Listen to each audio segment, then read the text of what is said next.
Ya, terima kasih para pemirsa Ekuator TV yang berbahagia. Kita akan lanjutkan lagi perbincangan kita dengan Ketua Kadin Kota Tarakan, Kalimantan Utara. Dalam kesempatan ini Pak Effendi Gunardi begitu semangat, energik, dan masih muda. Tentu akan insya Allah akan menggerakkan organisasi kita yang lebih baik tentunya. Nah, untuk itu kita akan melanjutkan sebagaimana yang tadi juga sering disampaikan oleh Bung Ketua. Kita di Kota Tarakan di Indonesia khususnya sudah memiliki kawasan ekonomi khusus ya untuk beberapa daerah diantaranya Tarakan, Bitung, kemudian beberapa daerah di pulau yang ada di di Sumatera, bahkan juga termasuk di daerah Ambon, Papua pun juga daerah Papua juga ada ya. Nah, diberikan kesempatan untuk itu. Nah, tentu kita akan menanyakan peluang yang ada ini kira-kira Pak Gun, bahwa ekspor impor Tarakan ini tidak mungkin bisa kita tutupi. Barang keluar masuk itu adalah memang harus terjadi ya. Apalagi kita sebuah pulau yang kecil, bahkan Indonesia juga sebuah negara kepulauan yang transportasinya ubahnya tidak akan keluar jauh daripada laut, kemudian udara. Daratnya mungkin juga ada tapi tidak terlalu banyak, khususnya di Pulau Kalimantan tentu iya. Tapi kalau pulau-pulau yang kecil, impor-impor yang harus melalui transportasi laut dan udara juga akan terjadi. Kira-kira Bapak melihat ada peluang cake ini, kemudian kira-kira kendala apa kira-kira yang Bapak rasakan oleh Kadin nanti Pak ke depan? Ya, terkait cake ini kan tadi seperti yang Bapak sampaikan, kita diberikan kesempatan gitu. Selama ini kesempatan itu diambil atau tidak, seperti itu. Kalau saya dengan terbentuknya Kadin yang baru. Sekarang, yang pengurus baru, harus kita ambil dan kita maksimalkan, Pak. Kayak gitu. Karena tidak ada jalan lain. Kalau kita mau meningkatkan produktivitas, nilai jual, dan menghidupkan ekonomi rakyat kita, kita ambil seperti itu. Karena memang geografis kita tadi, kita sangat bersebelahan dengan Malaysia. Gitu. Jangan sampai terjadi telur mata sapi, kan begitu. Iya, betul. Contoh apa yang sudah terjadi telur mata sapi yang saya bilang? Malaysia saat ini terkenal dengan kepiting kenari, Pak. Sampai ke China. Kepiting kenari. Kepiting itu setiap hari, setiap malam, petani kita punya orang itu secara ilegal keluar masuk Tawau. Membawa itu satu kapal, dan kita hanya melihat satu kapalnya. Kita nggak tahu kapal-kapal yang lain. Seperti itu. Nah, kalau misalnya itu bisa ditampung, dan kita secara legal kita lakukan, maka akan meningkatkan terutama pajak jual. Betul. Pajaknya, nilai jualnya. Nilai jual dari masyarakat. Sekarang masyarakat butuhnya apa sih? Gitu. Kenapa harus mereka yang menentukan nilai kepiting kita? Kenapa tidak kita balik? Bahwa kita yang menentukan nilai kepiting. Betul. Seperti itu. Bahkan kalau perlu tidak usah lewat Malaysia. Kenapa harus terus-terusan telur mata harus sapi? Kan gitu kan?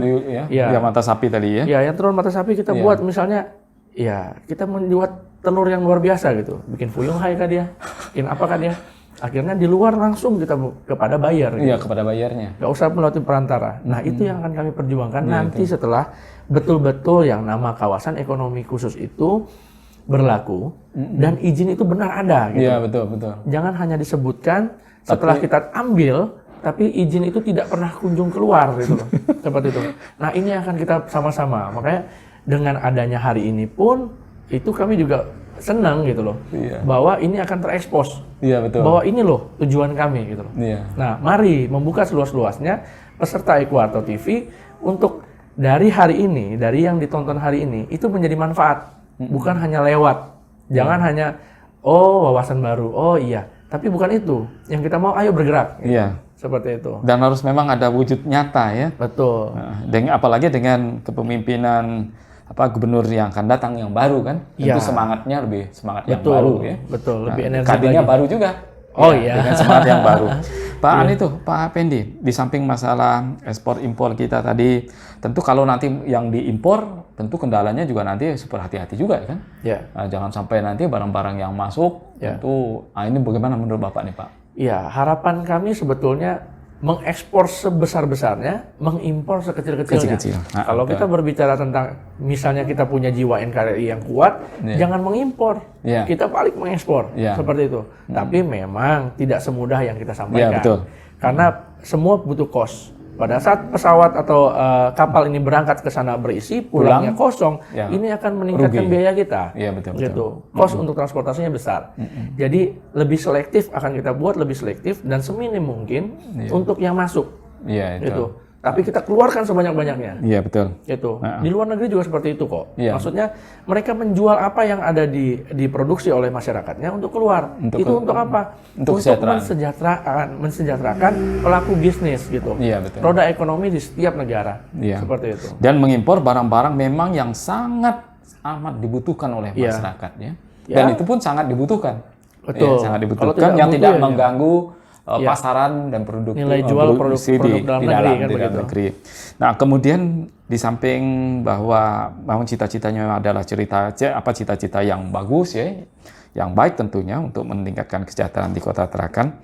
Kira-kira apa lagi masa kepengurusan Pak Gun, kemudian ada Pak Edward yang muda yang masih milenial tapi masih kuliah beliau kan? Iya. Nah, masih kuliah. Kira-kira gerakan-gerakan apa lagi Pak dengan peluang yang banyak dari Kota Tarakan yang bisa untuk meningkatkan kesejahteraannya Pak? Kalau saya sih berpikir untuk jangka pendek dulu deh ya.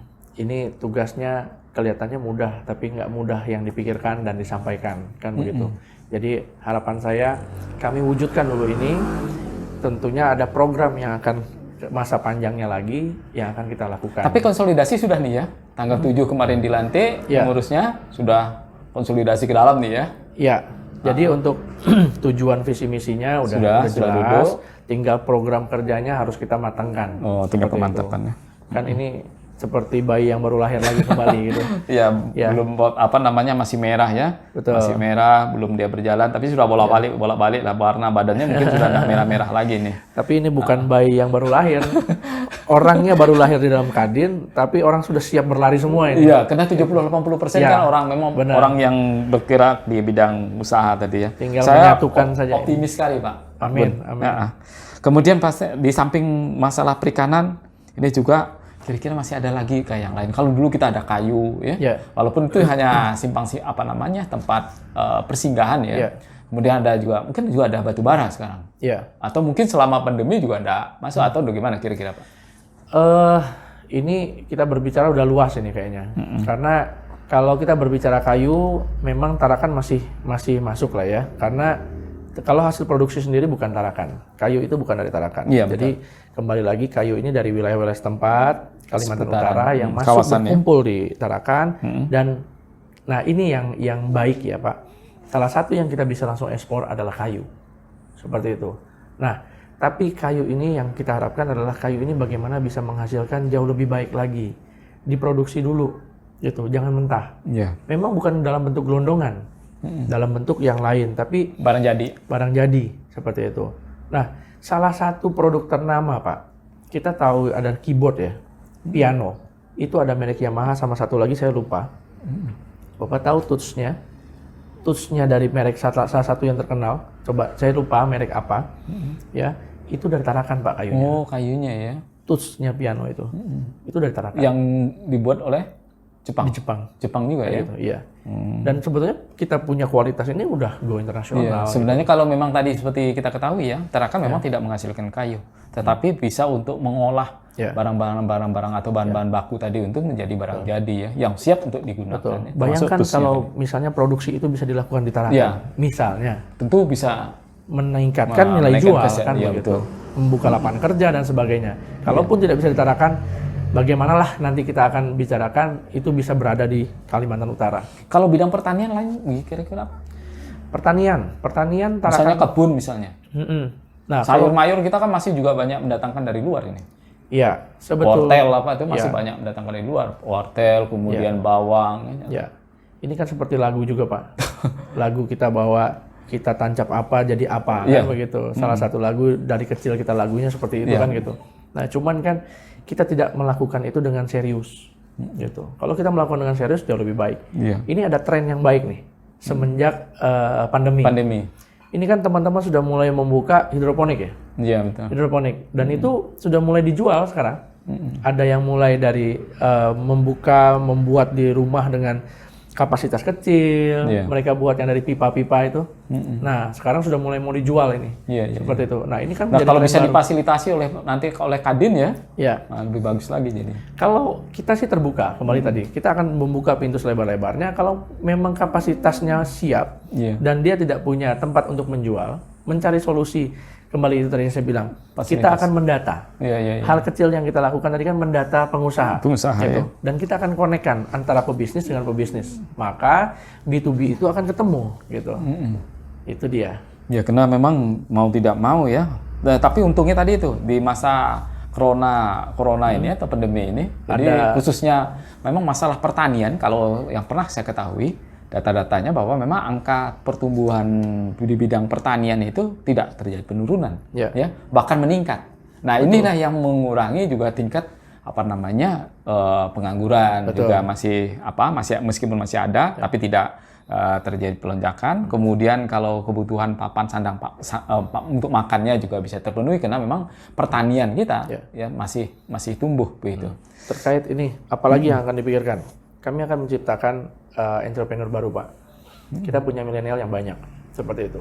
Kalau mereka tidak punya mindset untuk menjadi entrepreneur ini pengusaha, gitu. Kalau dia nggak punya jiwa pengusaha, dia akan menjadi karyawan. Sampai kapanpun dia akan menjadi karyawan. Contoh kecil, tukang bakso. Tukang bakso sejelek-jeleknya tukang bakso, dia adalah bos di usahanya sendiri. Seperti itu. Dia punya mental pengusaha, seperti itu. Bahkan bisa menggerakkan tenaga kerja yang lain ya. Betul. Bahkan saya dengar juga kemarin Mas Edward sudah ada 20 tenaga kerja yang lain. Kan berarti mengurangi pengangguran. Itu baru di kantor dia kan begitu. Belum lagi yang di lapangan, buruh dan sebagainya yang dia setting, yang diatur, dia pekerjakan. Nah, itu semua akan sinergi, jalan baik gitu. Tapi tentunya jangan juga semua mempunyai jiwa entrepreneur gitu. Betul. Kalau semua jadi pengusaha, yang jadi karyawan siapa kan begitu. Betul. Itu. Tapi kalau kita tumbuh kembangkan jiwa entrepreneurnya, dia akan lebih kreatif gitu. Karena entrepreneur itu mempunyai jiwa juang yang tinggi, dia juga punya sportivitas, mempunyai jiwa semangat leader, semangatnya dan kreativitasnya. Kalau kita udah bisa berkreasi lebih, maka apapun itu bisa kita membuat dia nilai jual lebih seperti itu. Ada saran lagi untuk pemerintah? Untuk pemerintah tadi sudah dari masyarakat akan direkam, akan didata, akan difasilitasi dan seterusnya. Tentu hubungan antara Kamar Dagang Indonesia dengan pemerintah tak ubahnya sebagai 3 pilar kemampuan yang tidak bisa dipisahkan. Masyarakat, pengusaha, kemudian juga pemerintah. Ada saran untuk pemerintah ini? Tentu pemerintah Kota Tarakan. Kalau saran sih kita tidak berani memberikan saran untuk sementara ini seperti itu. Tapi seperti tadi ada 3 faktor. Yang pertama pelaku ekonomi, kami sebagai Kadin memfasilitasi, dan pemerintah. Kalau tadi kami membuka pintu sebesar-besarnya, seluas-luasnya kepada pelaku ekonomi yang bermasalah dan memiliki permasalahan di bidang ekonomi, perizinan dan sebagainya misalnya, tentang regulasi dan sebagainya, kami membuka dan kami menyampaikan kepada pemerintah bahwa tolong kami disupport seperti itu. Karena tanpa support dan bantuan pemerintah, kami bukan siapa-siapa. Kami bukan siapa-siapa. Kalau semua regulasi itu tidak didukung oleh pemerintah, maka ini nothing, Pak. Seperti itu. Jadi kami kembali bermohon kepada pemerintah untuk selalu mendukung kami dan selalu melibatkan Kadin di setiap kegiatan kegiatan ekonomi baik di Kota Tarakan dan hubungan luar negeri. Seperti itu. Karena kita bersebelahan dengan Malaysia. Apapun buat ekonomi, panggil kami. Seperti itu. Baiklah para pemirsa Ekuator TV yang berbahagia. Tidak terasa rupanya waktulah yang membatasi kita semua. Tentu sebagai akhir daripada pertemuan pada kali ini adalah kita berharap mudah-mudahan Kamar Dagang Indonesia Kota Tarakan Kalimantan Utara untuk masa periode 2020-2025 bisa berjalan sinergis antara masyarakat, kemudian dunia usaha, kemudian tentu dengan pemerintah. Sehingga harapan Kota Tarakan sebagai Smart City di Kalimantan Utara dapat terwujud dalam waktu secepat-cepatnya dan sesingkat-singkatnya. Hingga mudah-mudahan masyarakat Tarakan menjadi masyarakat yang adil, masyarakat yang sejahtera, makmur, dan kemudian semua kebutuhan kita dapat terpenuhi. Demikian, selamat berjumpa kembali dalam program tema Bung Boni catatan Bung Boni dalam waktu kesempatan yang berbeda. Terima kasih. Assalamualaikum warahmatullahi wabarakatuh. Selamat sejahtera pada kita semua.